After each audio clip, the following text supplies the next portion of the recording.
Oleh karena kemurahan Tuhan ku ada sampai hari ini. Dalam nama Bapa dan Putra dan Roh Kudus. Amin. Shalom Aleihim. Berjumpa lagi dengan saya pada hari ini, hari Minggu tanggal 13 September 2020. Ampunilah kesalahan sesama kita. Bacaan-bacaan liturgi hari ini, bacaan pertama dari kitab Sirak bab 27 ayat 30, dilanjutkan bab 28 sampai dengan ayat 9. Bacaan kedua Roma 14 ayat 7 sampai dengan 9, dan Injil Matius 18 ayat 21 sampai dengan 35. Saudara-saudaraku yang terkasih di dalam kasih Kristus, minggu ini kita akan merenungkan tentang pengampunan. Kita sering mendengar akan khotbah, homili, renungan maupun pengajaran-pengajaran tentang mengampuni. Dan tak sedikit dari kita sangat memahami akan hal ini. Namun, nyatanya dalam kehidupan kita sulit untuk mengampuni.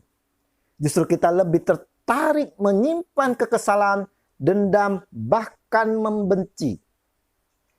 Ditulis di dalam kitab Sirak. Dendam kesumat dan amarah pun sangat mengerikan juga. Dan orang berdosalah yang dikuasainya. Sirak 27 ayat 30. Dan dendam itu saudara-saudara akan membuat orang bersikap benci. Dan sesungguhnya benci itu adalah perbuatan dosa dan dapat mendatangkan murka Allah. Karena benci berarti kita membunuh karakter kasih yang ada di dalam diri kita. Kita membunuh karakter kasih orang lain juga terhadap Allah. Pada dasarnya Allah adalah kasih dan maha pengampun. Di dalam bacaan pertama hari ini saudara-saudara, dari kitab Sirak juga tertulis, barang siapa membalas dendam akan dibalas oleh Tuhan. Tuhan dengan seksama mengindahkan segala dosanya.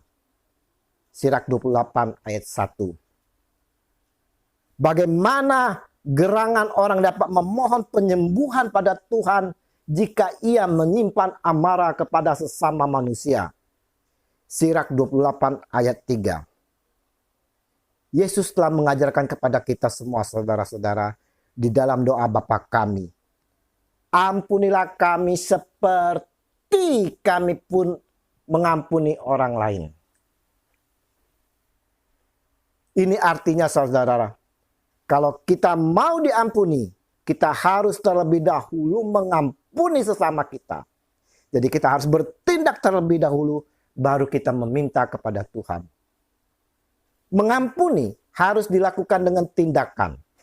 Mau merendahkan hati, meminta maaf, dan memaafkan orang itu.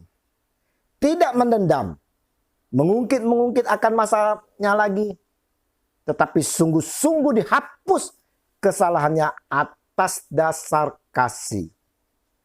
Seperti Paulus katakan di dalam 1 Korintus 13 ayat 4 sampai dengan 7 tentang kasih.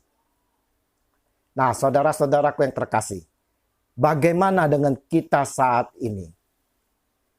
Adakah kasih di dalam diri kita, saudara-saudara? Masihkah kita dendam, menyimpan kesalahan orang lain terhadap diri kita? Sudahkah kita mengampuninya dengan kasih? Ingat, barang siapa membenci saudaranya, ia berada di dalam kegelapan dan hidup di dalam kegelapan. Ia tidak tahu kemana ia pergi, karena kegelapan itu telah membutakan matanya. 1 Yohanes 2 ayat 11. Bagaimana bisa kita dapat mengatakan bahwa saya mengasihi Allah, sedangkan kita membenci sesama kita, saudara kita? Ini disebut orang-orang pendusta, saudara-saudara. Dapat kita baca di dalam 1 Yohanes 4 ayat 20. Dan ketahuilah bahwa orang yang membenci sesama saudaranya disebut juga pembunuh, manusia yang tidak memiliki surga. 1 Yohanes 3 ayat 15. Bagaimana kita dapat melepaskan dendam dan benci terhadap saudara kita? Ingat saudara-saudara, kita harus sadar bahwa kita adalah insan ciptaan Allah, yang mana serupa dan segambar dengan Allah. Kalau kita segambar dengan Allah, berarti kita juga memiliki karakter seperti Allah di dalam diri kita, yaitu kasih dan pengampunan. Nah, saudara-saudara, kalau doa kita mau dikabulkan, maka kita perlu melepaskan dendam, benci yang ada di dalam diri kita terhadap sesama saudara kita. Jika tidak, saudara-saudara, kata Yesus di dalam Matius 18 ayat 35, maka Bapakku yang di surga akan berbuat demikian juga terhadap kamu, apabila kamu masing-masing tidak mengampuni saudaramu dengan segenap hatimu. Injil hari ini Matius 18 ayat 35. Ampunilah kesalahan kepada sesama orang saudara-saudara. Niscaya dosa-dosamu akan dihapus juga jika engkau berdoa.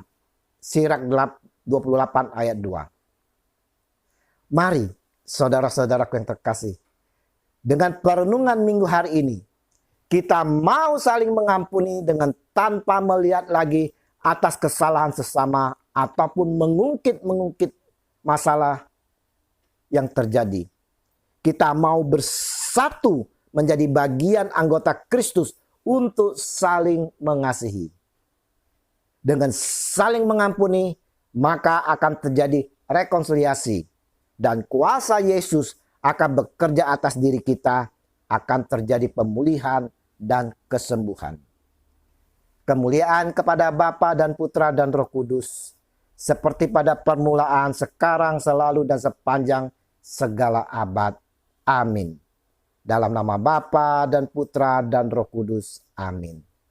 Selamat berhari Minggu. Mari kita persiapkan hati bersama keluarga untuk menyambut Tuhan kita Yesus Kristus di dalam perjamuan kudus Ekaristi. Dan terimalah perutusannya karena kita diutus. Shalom.